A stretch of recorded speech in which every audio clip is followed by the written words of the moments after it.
अस्सलामुअलैकुम, मैं हूं मुबशर और आप देख रहे हैं आपका अपना YouTube चैनल A1 सोलर। आज की इस वीडियो में जो मैं आपको बताने वाला हूं वो हमारी VFD की ऐसी सेटिंग है जिसको करने से आप बहुत सा फ़ायदा हासिल कर सकते हैं, या VFD की ये ऐसी सेटिंग है जिससे आप बहुत से मसाइल से बच सकते हैं। तो सबसे पहले आपको बताता चलूँ कि जब आप नया सिस्टम इंस्टॉल करते हैं तो उसमें जब आप उसकी मोटर को चलाते हैं तो वो जो पानी होता है वो ऊपर नहीं उठाती मोटर। दो हमारा जो मसला आता है, जब हम मोटर को पानी को बंद करते हैं तो पानी बड़े झटके से पीछे जो है वो जाता है, जो कि डिलीवरी पाइप जो होता है उसको झटका लगता है, जिससे हमारा बोर और हमारी मोटर जो है उसको बहुत सा नुकसानदेह होता है। आपने देखा होगा कि अक्सर लोगों ने इस झटके को कंट्रोल करने के लिए डिलीवरी पाइप के पीछे कुछ लकड़ी या किसी लोहे की जो है सपोर्ट दी होती है कि इस झटके से जो हमारा बोर है या मोटर है वो ख़राब ना हो सके। नंबर 3 ये होता है कि जब हम अपनी मोटर को स्टार्ट करते हैं, यानी अपने सोलर ट्यूबवेल को चलाते हैं, तो वो बहुत टाइम लेता है चलने में, या जब हम उसको बंद करते हैं तो बंद करने में टाइम बहुत लगता है। ऐसे बहुत से मसाइल, इनके हल के लिए आज इस वीडियो में मैं आपको बताता हूँ। इसमें सबसे पहले एक्सेलरेशन और डी एक्सेलरेशन की सेटिंग है। सबसे पहले आपको बताता चलूँ एक्सेलरेशन की सेटिंग। जब हम मोटर को स्टार्ट करते हैं तो मोटर अपने 0 RPM से लेकर 50 RPM तक, यानी कि मोटर अपने स्टार्ट होने से लेकर मुकम्मल स्टार्ट होने तक के टाइम को हम एक्सेलरेशन टाइम कहते हैं। नंबर 2, जब हम मोटर को बंद करते हैं, यानी कि मोटर अपने फुल RPM से लेकर 0 RPM तक जितना टाइम लेती है उसको हम डी एक्सेलरेशन टाइम कहते हैं। P011 जो है, इसमें हमने अपने एक्सेलरेशन टाइम की जो है सेटिंग करनी है, और P0 जो 12 है वो हमारे डी एक्सेलरेशन की सेटिंग होगी।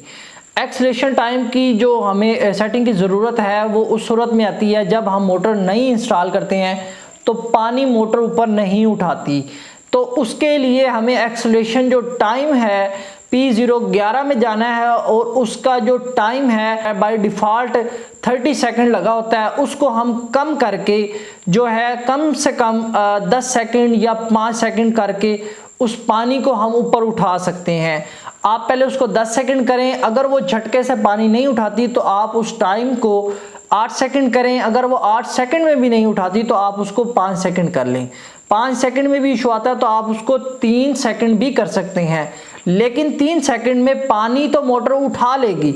आपको UV का जो है एरर उसमें आ जाएगा, लेकिन UV के एरर का कोई इशू नहीं, वो ठीक हो सकता है। आपको आपकी मोटर जो है वो पानी ऊपर लाकर दे देगी। इसके बाद आपने अपने जो एक्सेलरेशन टाइम है उसको सेट कर लेना है। जब हमें भी इस सेटिंग के बारे में नहीं पता था तो हम भी ट्रैक्टर वगैरह या जनरेटर वगैरह जो है उसको मंगवा कर उससे पानी जो है मोटर का वो ऊपर लाते थे, क्योंकि नया जो बोर होता है उसमें मिट्टी और रेत वगैरह जो है वो बहुत ज़्यादा होती है और उसका प्रेशर से जो उसको लेके आना पड़ता है, तो इसमें आपको बहुत सा खर्चा और बहुत सा टाइम इस्तेमाल होता था। जबकि अब आपको इस VFD की P011 की सेटिंग में जाकर इसके टाइम को कम करके आप आसानी जो है पानी को ऊपर ला सकते हैं। डी एक्सेलरेशन टाइम यानी P012 की जो सेटिंग की ज़रूरत है वो आपको इस सूरत में पड़ती है, जैसे कि मैंने आपको पहले बताया है कि जब आप मोटर बंद करते हैं तो आपकी मोटर झटके से जो है वो बंद होती है। तो इसमें ये होता है कि आपका डी एक्सेलरेशन जो टाइम है वो काफ़ी कम होता है। आप उसको बढ़ाकर 15 से 20 सेकंड कर सकते हैं, जिससे आपका जो वो पानी झटका मोटर ले रही है वो कम हो जाएगी। इसके अलावा लोग कहते हैं कि हमारी जो मोटर है वो काफ़ी टाइम में बंद होती है, उसके लिए भी हम जो डी एक्सेलरेशन टाइम है उसको कम कर सकते हैं। अब डी एक्सेलरेशन टाइम का इंतखाब जो है वो मैं आपको बताता चलूँ, वो आप अपने जो कुआं है उसकी गहराई के मुताबिक करें। यानी कि अगर आपका कुआं 60 फुट पे है तो आप उसका जो टाइम है 30 सेकंड करें। अगर आपका कुआं 40 फुट पे है तो आप उसको 20 सेकंड जो है उस पर कर सकते हैं।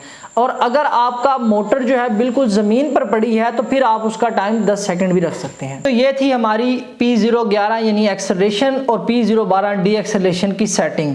इसके अलावा अगर आप हमारे से VFD परचेज़ करना चाहते हैं तो दिए गए नंबर जो नीचे हमारा है इससे रब्ता करके आप VFD हासिल कर सकते हैं। अगर आपको हमारी वीडियो अच्छी लगी हो तो प्लीज़ लाइक करें, सब्सक्राइब करें, शेयर करें, कमेंट्स करें। अस्सलाम वालेकुम। पाकिस्तान जिंदाबाद।